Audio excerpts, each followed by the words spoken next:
you guys remember the ex-Satanist, he was one of the big South African Satanic Church members, leaders, and so forth, who came out about a year or two ago. He came out, made it very public. There were videos that went out. And so looks like he's out, and not only is he out, there was a new interview where he's talking about some of the difficulties that he's had to deal with very recently. And so we're going to look at that, a small little portion of it, and you guys can go and check out the rest of the interview over there. It's the Reality Show, daily Christian commentary videos. Other episodes done today, they'll be down in the pinned comments. And this is the third episode of the day. Other episodes down there. Just check in there. So let's go straight to the interview. There is this portion that I wanted to take before we talk a little bit here. Is that even during our last episodes, kind of held you back from saying certain things. Correct. I have no idea what those things are. We haven't really spoken much about it. All I know is that you couldn't say things last time, so I'm very curious to see what you have to say. I'll spend some time just explaining that maybe. So basically, by the time when he made the first interview, there were things he couldn't say, apparently, and he's going to kind of like go into it a little bit. So I think that could be important. So when I left, when I officially resigned from the South African Satanic Church in 2022, I think people know about the month that I had to wait and keep that quiet for them to prepare certain statements and things and put certain things in place. Because I think they were more aware than me of the ripple that would create if I go public with that information. And then during that month where we were trying to keep things under wrap, I had some media people contacting me because there were rumors going around. And that's why I made that very first initial video, the one that went wide. The one about where he talked about his encounter, basically. That I basically just shot on myself. And the reason why I did that was I was not going to do all these little interviews. I thought, let me put one video out that people know, yes, it's true, I left, and these are the reasons why I left. So I don't think I had any idea on the impact that would have, both for the public and both for Christians and Satanists and all sorts of people. So what happened after that, we had our last interview just shortly after that, I remember. And then what started happening from about, I would say, July 2022 was the first official lawyer's letter I got for a period up to now, February of this year. So in total, about 30 documents, interdicts, cease and desist, lawyers' letters from various parties that was still involved with the South African Satanic Church.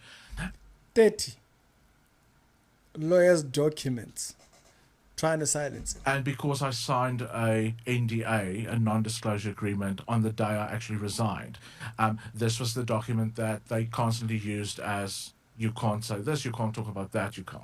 Why would you sign that if you were leaving? For them to let me go. Okay. Yeah.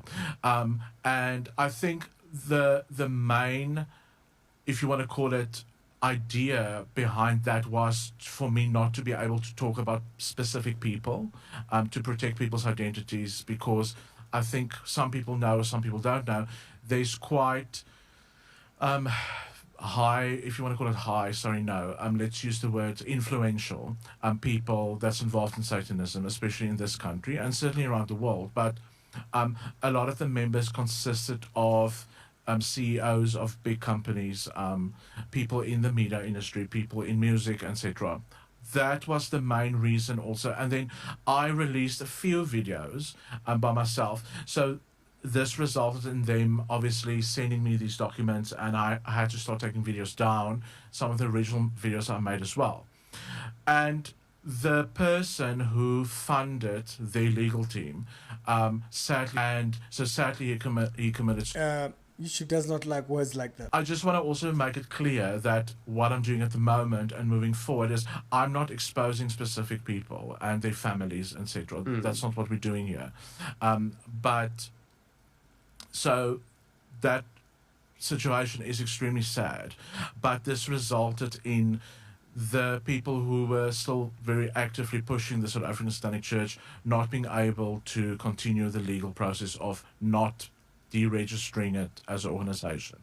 So together with a legal team that I've been working with for like about 8 months, we finally got it to a point where it's now being deregistered for the point that this NDA that I signed can no longer be in place, right? So now, because that is not in void, we can talk, and we are here, and I'm making content again. And I also just want to stress something, is that this does not mean that the Satanism doesn't now exist anymore. I mean, Satanism has existed before the South African Satanic Church, and it will carry on existing. So that's not what this is about. So I'm not making a statement or an announcement that, don't worry, there's no more Satanists. So wait, I'm a bit lost here. Okay. So you're saying that the Satanic Church doesn't exist in South Africa anymore? Yes, as an organization. Because a while ago when I contacted you, right, I messaged you maybe a year ago, a few months ago. That's right. Saying I'd like you to come back on the podcast. Yes. And one of the reasons was because online I was looking up the South African Satanic Church and I couldn't see it anywhere. I was looking on Facebook, I was looking for their website, and I couldn't find anything. So Correct. it's non-existent anymore. Correct. I want to see that. You can go over and listen to the thingy. I'll leave it in the description below. So, so he says, yeah, the Satanic Church has been delisted as an organization, but they were pretty much well funded. The pocket was on point, and the person who was funding them doing their legal what and whatnot then ended up, and interesting is that after he came out and he started talking, they just thought he would start exposing people, so they started sending him cease and desist letters and stuff like that, and they've gone as far as now. We were very clear when he came out. He was not very clear on doctrine. Made a video, I think, with Pastor Ken, and we spoke about some areas of doctrine where he, was concerning. We were speaking about this spiritual experience, Jesus and stuff like that, more than thingy. So I hope he's cleared those areas. But if y'all have confirmed this, yeah, holla at your boy. I haven't checked it. I only heard it right here on this particular interview. It's the Riaan Show, today the Christian commentary videos. It might not be out in the thingy, but it's underground. It's always been underground. And so he says it's been delisted as an organization as of this point. So y'all confirm if you have seen it, or if you have seen what they are talking about, or if you want to see the rest of the video, it'll be down there. Other episodes down today, down in the pinned comments. Y'all tell me your thoughts. It's Ricky. We out.